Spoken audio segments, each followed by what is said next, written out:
All right, thanks so much, Joey. Thanks for introducing me. And I do want to acknowledge all of the parent volunteers who are helping with the event today, and especially Leslie, who's just been so important for the community. All right, so I'm going to chat a little bit about ChatGPT, how we got here, and where we are going next. Before I do that, I do want to just poll the audience real quick. What do you know about AI? What do you think AI is? What kind of AI applications are you aware of? Real quick, just one or two answers. Anyone? Yeah, that doesn't count. That was in the title slide. Yes. Yes.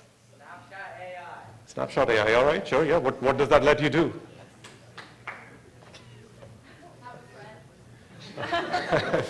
Only what that easy. Yes. Anything else? What does it mean for systems to be AI or artificially intelligent? It means artificial intelligence. That's very, very smart. Good. Yeah, sure. Well done. All right. Anything else?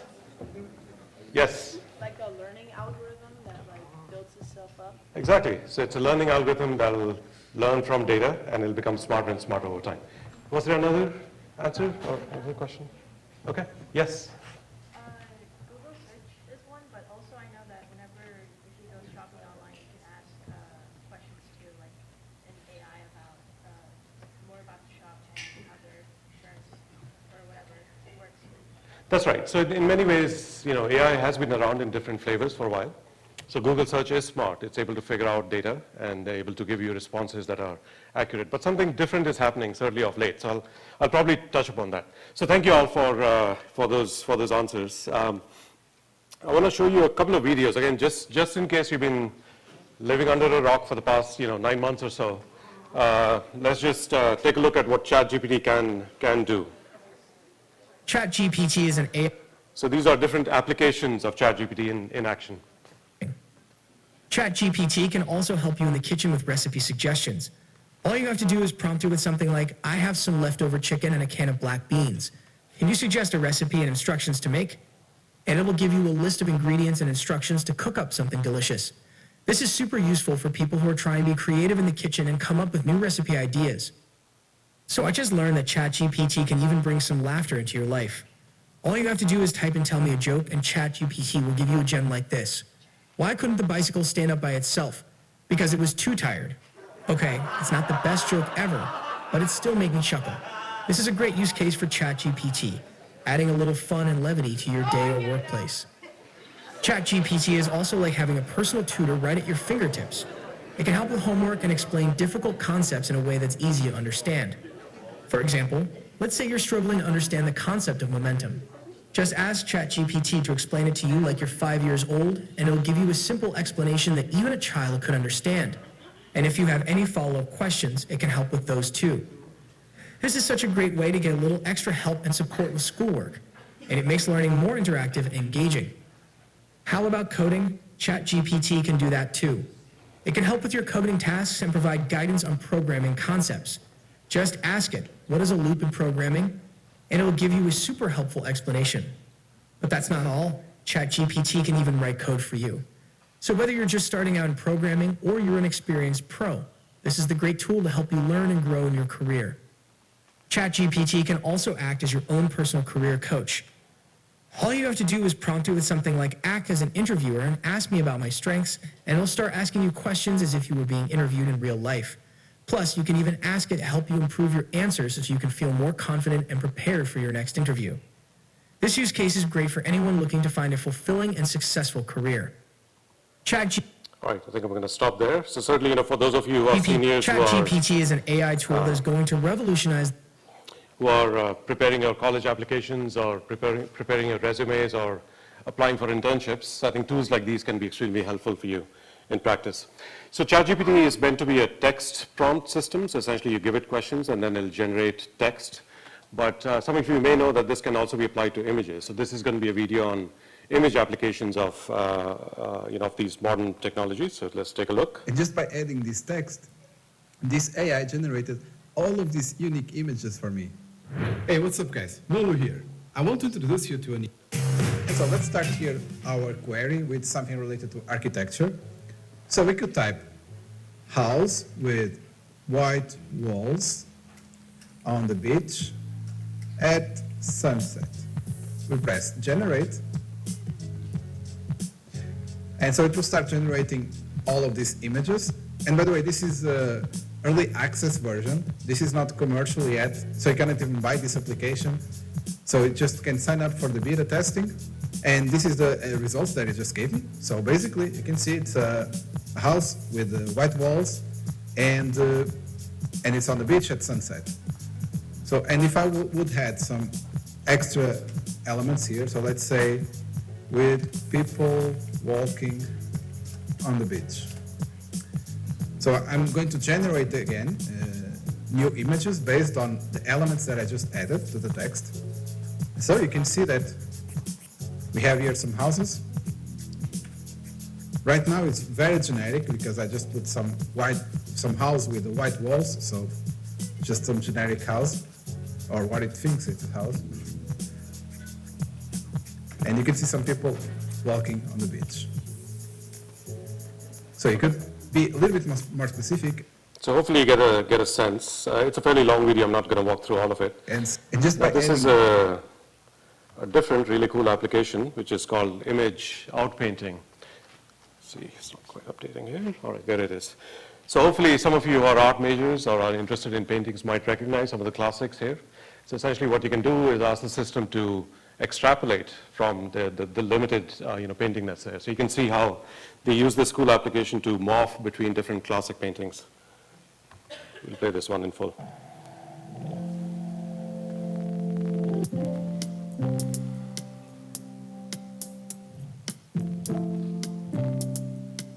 So the system is filling in between two very different paintings of very different styles.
All right, is that cool or what?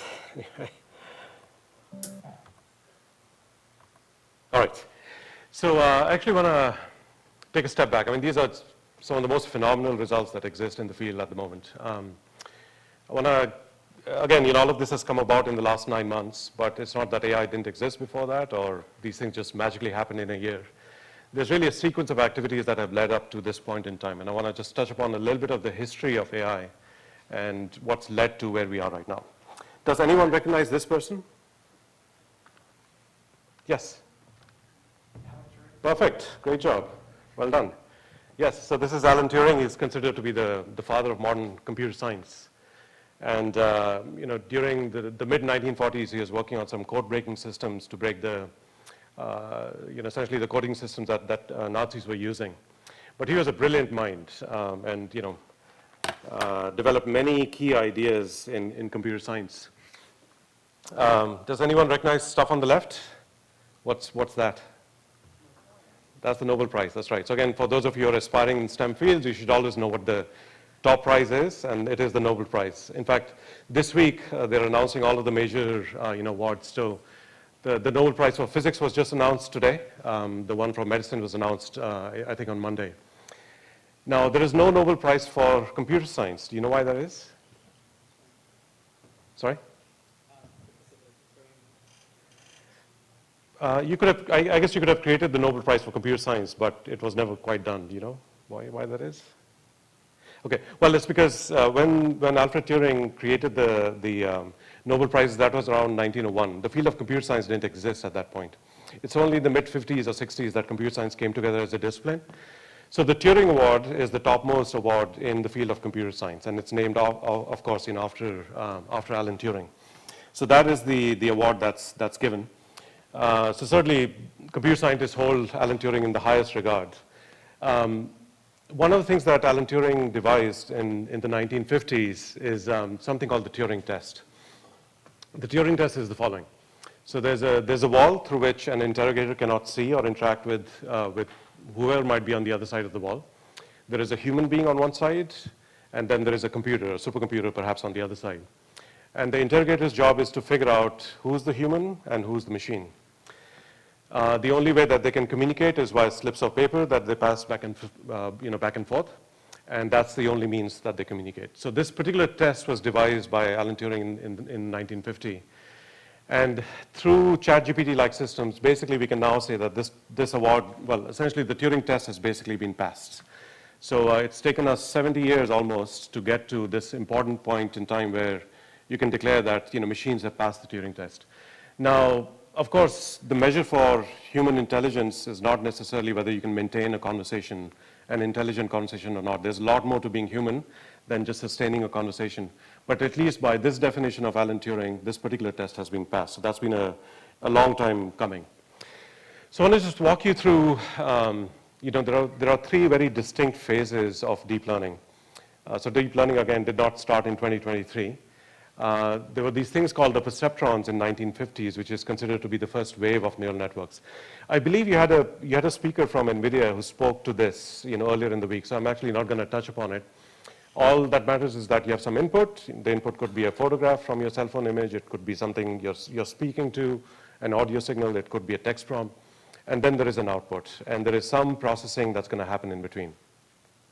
For those of you who are math majors, essentially the processing is linear algebra. So you're taking some vectors and you're multiplying them by a matrix, and then maybe you apply a nonlinearity. So linear algebra shows up in a number of key places. So they tried to push perceptrons as far as they could, but it was found that you really couldn't model very complicated functions with perceptrons. So that led to the first AI winter. For a period of about 20 years, there was very little funding. Not much was happening in the field of AI till the 1980s, where they designed multi-layer perceptrons. Essentially, you have the same idea. You have an input, you have an output, but now you have multiple layers of processing. So multiple matrices or multiplications that are happening and nonlinearity is being applied. Now, the magic to getting this to work is basically the chain rule in calculus. So for those of you who've been wondering as to what the chain rule is all about, it took this very smart community 20 years to figure out that you could actually apply it for this concept and get neural networks to work. So anyway, so all of this happened in the 1980s, and that led to the next wave of progress in the field. Till we get to the 2000s. So this is what is considered to be the third wave of neural networks. This is where we are right now. And something fundamentally changed between the 1980s and 2000s that really made deep learning work the way it works right now. You had access to a lot more data. So everybody had cell phones and PCs, and they started uploading data on the web. You had access to massive supercomputers, and I'll show you pictures of some of these supercomputers that we have in Microsoft. And based on these two, what people realized was that, oh, you know what, why am I restricting myself to just one layer or two layers of computation? I can have many, many, many more layers. And slowly people found out that by deepening the number of layers you can have, you can model very complicated functions. And all of these three things together really brought us to the current wave of neural network breakthroughs that you're all enjoying. So here are some images. So I'm, again, not going to show any formulas or any complicated math here. Just want to show some images. Let's see. I think there's a little bit of a lag between my screen here and the display. So this is called the ImageNet dataset. It was prepared by Fei Li at Stanford, which is right 15 minutes down this road. And essentially, she and her grad students collected many, many images from all over the world, and they tagged them, saying, oh, yep, here's a road, here's the sky, here's a dog, here's a cat, here's a plane, and so on and so forth. And they created this massive data sets of millions of images. And that was an absolutely key requirement for training these neural networks and figuring out if the networks are working or not. So this was a key development. So that's big data for you, in this case, label data. This is the inside of a supercomputing system at Microsoft Azure. So essentially, you should think of this as a very expensive PC. There are multiple CPUs, multiple graphics cards, a lot of memory on this. And essentially what we do when we run AI programs on this is to fit as big a model as we can, fit as much data as we can on the computer, and then you just let it crank. And it takes weeks and months for these programs to run and converge to the right answer. So, again, this is one server of many in a rack. Then there are rows of these supercomputers. And I'll show you in a moment that you have actually a football field-sized supercomputers that are often used for these kind of calculations. The final piece, of course, the missing piece was algorithms. So again, in computer science, you always have to be smart about what you do. It's not a matter of just throw a bigger machine at the problem and then hopefully the big machine will solve the problem. You got to think very closely about the algorithms. What is the logic that you're using? So again, the idea remains the same. You have the input right on the left, you have the output on the right, but then there's a lot more stuff that's happening in between. The details are not important, but there are many, many layers of different kinds of computation that this neural network will do in order to get the right prediction. You could not run networks of this size with as much data without the supercomputers being available to you. You could not train these networks without access to a large data set. So again, it's really the combination of these three factors that makes neural networks work.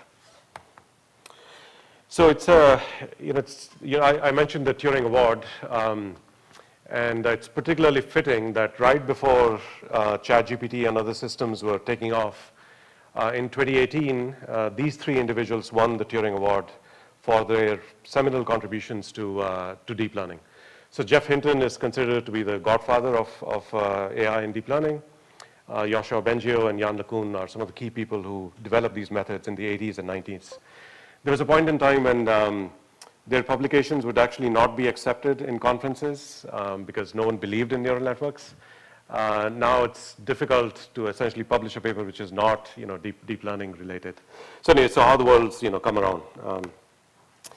So in 2018, I think, I would say around 2012, the whole community started waking up to deep learning, understanding that it was going to work. I mentioned the Turing Award. Then, but someone's got to commercialize it. Someone's got to really push on the applications like ChatGPT and DALL-E that you've seen today. So that's where Microsoft, where I work, and OpenAI. So that's Sam Altman, who's the CEO of OpenAI on the left, Satya Nadella, who's the CEO for Microsoft on the right. They really teamed up. They woke up early saying, yep, this is going to work. All it needs is bigger supercomputers and fancier algorithms and more data. So they teamed up in 2019. Microsoft invested about $1 billion in OpenAI. And that led to the current revolution that we are seeing today. So this picture, when it comes up, is an image of a contemporary data center in Microsoft. So basically, it's pretty much a football-sized field, the white structure in the middle. There are power systems that deliver power to the supercomputers inside. And I'll show you, some of the images of the internals. But we have many of these football-sized fields in any given data center. This is, let's see, so it comes up. I think there's some video compression, decompression thing going on for the live stream. So these are the internals of a data center. So essentially, you have of course, a whole electrical system that manages power and power distribution to the nodes. As you can imagine, because these machines are packed real tight, they run hot, and you need to be able to cool them, otherwise they'll literally melt. So there are cooling systems that we have in place to essentially take the heat away from these machines and then provide liquid cooling. Some more images of compute servers. So essentially one unit here is a hard disk. And you try to pack in as many as you can till you add up to terabytes and hundreds of terabytes and petabytes of data. And in the back of these units, there are network cables that connect the storage to the compute units where all of the computation is actually happening. What do you think some of the challenges might be if you start packing things in so tight and there are so many elements? What do you think is going to happen? Do things just work all the time? Sorry, a comment? Yeah, things will break down. So things fail all the time. So essentially, one of the biggest challenges that we have when we try to run big codes, big networks on big systems is that they're failing all the time. Sometimes they fail quietly, sometimes they fail in an obvious way. And just like, when you guys write your code, hopefully in your computer science classes, you see bugs when you compile your code, you see bugs when you run your code. So similarly, those kinds of problems show up here. So a lot of systems that we develop have to do with detecting faults, mitigating faults, and then making sure that we are writing codes in a way that you get the right answer. Right? Now, this is what, one of the compute servers, that's where all of the computation happens, looks like. So essentially, there are 8 very expensive NVIDIA GPUs where all of the computation actually happens. And then there are, in this case, 8 networking cards where the results of the computation are shared with all of the other compute nodes. So again, the data sets are so large, they cannot fit on a single machine.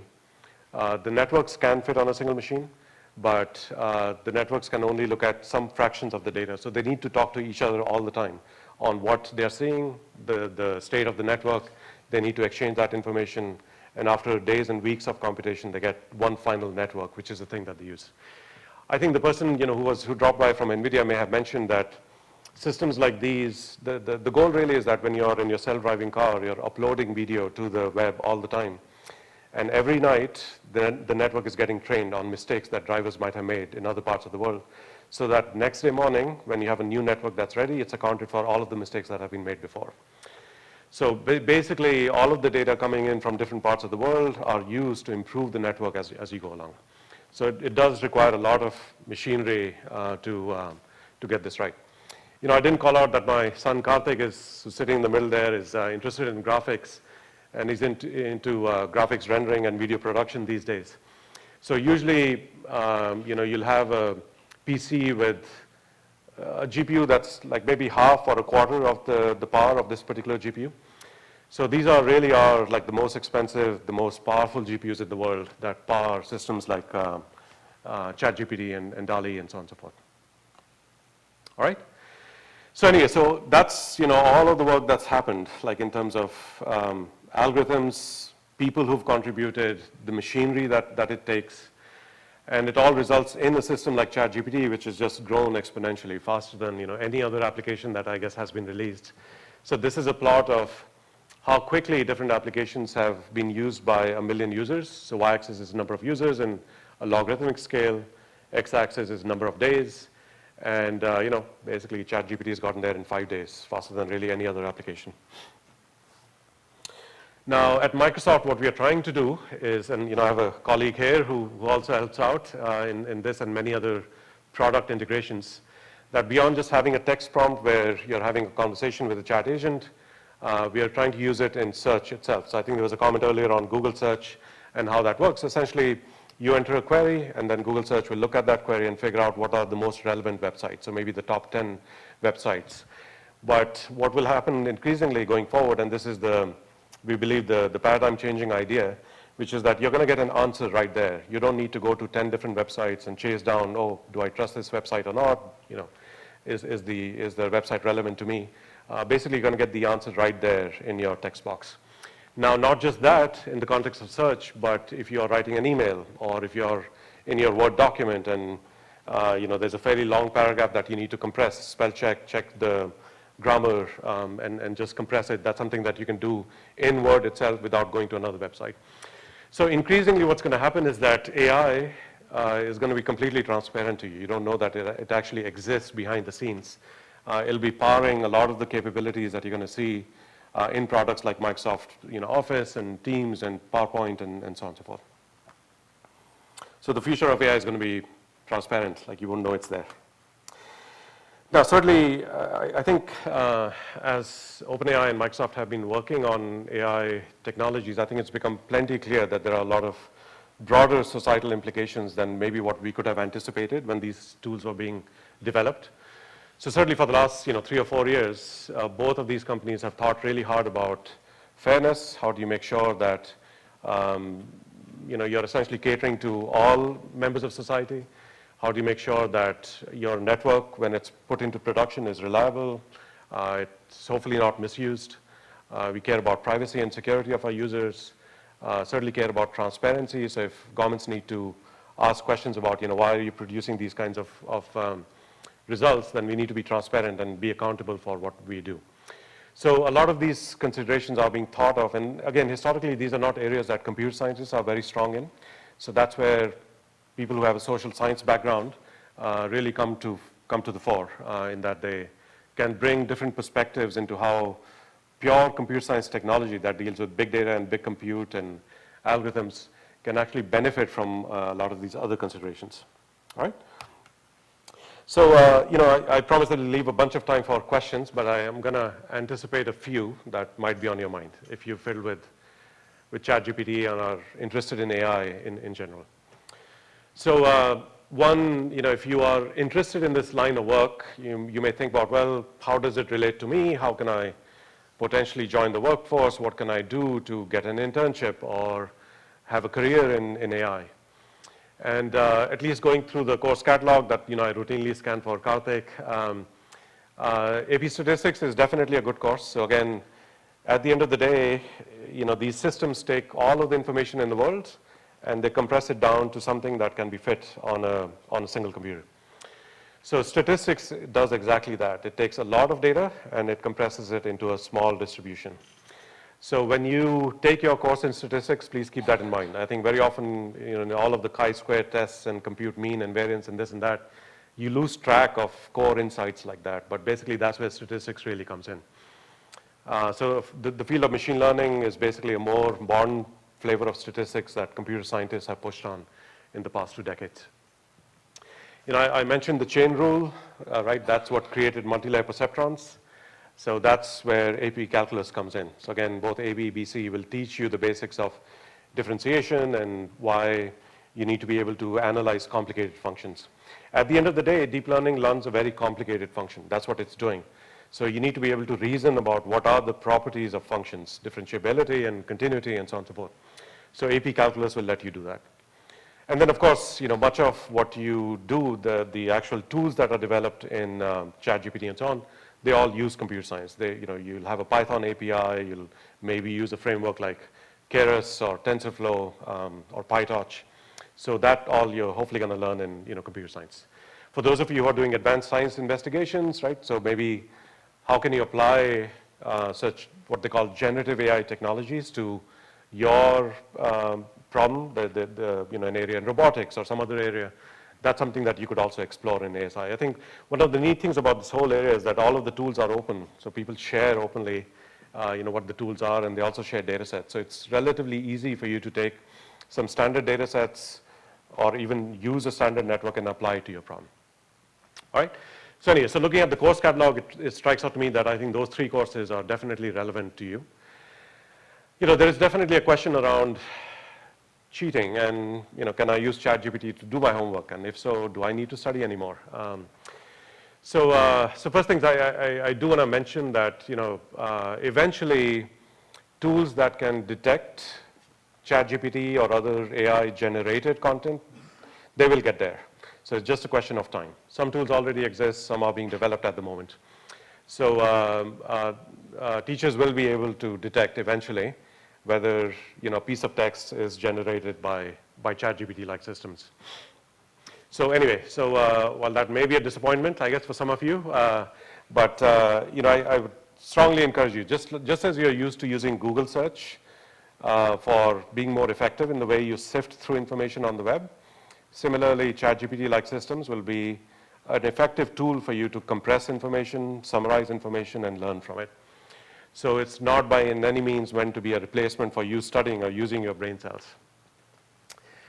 But there are definitely some core questions, I believe, that the field of AI and the pace with which we are having progress in AI, I think over the past 2 or 3 years is, I think, forces us to reckon with. What are humans really good at? You saw that outpainting example of images. I mean, I think it was phenomenal. I think the way they were morphing between Van Gogh on one side and some of the paintings on the other side was just phenomenal. So basically, the system has figured out, what an artistic style means. It has figured out what creativity is like.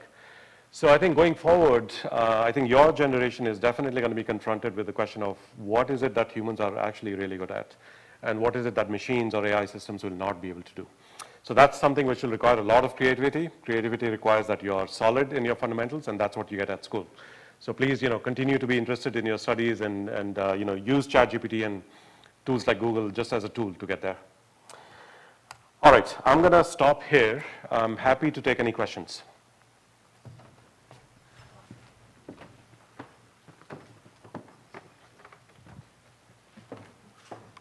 Do you need another mic? Yes. Hello. First of all, thank you for your time. What would be your biggest piece of advice or your key takeaway for someone trying to learn more about AI or gain a better understanding of AI, maybe by creating their own AI projects or something? What would be your main takeaway and biggest piece of advice for them? Yes, I think what's interesting about AI right now is that the tools are just so powerful. I mean, you can just download them and use them right away. But often, it's a little more difficult to step back and understand how we got here. So for me, I think if you want to be able to extend the tools one day, as opposed to just purely applying them, start with statistics, get a hold on that, go for machine learning, make sure you understand machine learning, then you go for deep learning. So in terms of courses and so on, that's the sequence I would follow. That's the sequence that I followed myself. I think understanding limitations of tools when they do not work, and then more importantly asking why they don't work, that's really important. So the scientist in you should be questioning, why do things fail? And if I in a principled way had to improve these systems going forward, how would I do that? Is it a matter of providing more data to the machine? Is it a different algorithm? If my data is always going to be limited, always unbalanced, unfair, then how can I account for that? So I think people who think about method development often think about problems like that. So those two things I think likely are the ones that, from a method development perspective, you may be interested in, or even from an application perspective. Do you have a specific application in mind, or you're just looking for a generic answer, I guess? I guess I would say looking for just more information on how to get started with getting more, I guess, hands-on experience with AI and machine learning. Yeah, so I would say that, there are definitely a number of industry events. So Microsoft has Ignite, Google has something called Google I/O, and there are definitely a lot of sessions on what tools exist at the moment. So I would definitely check out the keynotes, understand what's being presented, and if any of those tools strike your fancy, then just dive in. There are plenty of sessions on like ChatGPT per se or DALL-E per se that you can look into. Yes, any other questions? Okay. So with AI-generated images, there's been a lot of issues with like copyright and plagiarism. Will AI ever get to a point where it's like so creative that it can bypass copyright, or will there be software that can detect if AI was used to create a very creative image? So AI techniques are definitely, and tools are being developed to detect if images have copyrighted material. So that's already happening. In fact, OpenAI has been very careful about, I recall an example of one of the lead scientists in OpenAI, creating an image of a Jedi in a supercomputing center. And they would not use Yoda's face on it because they felt that was copyrighted by Lucasfilms. So I think the concept of what is copyrighted, or at least flagging that right in the training step itself, and then maybe not using that to train your model, that is being already taken into account.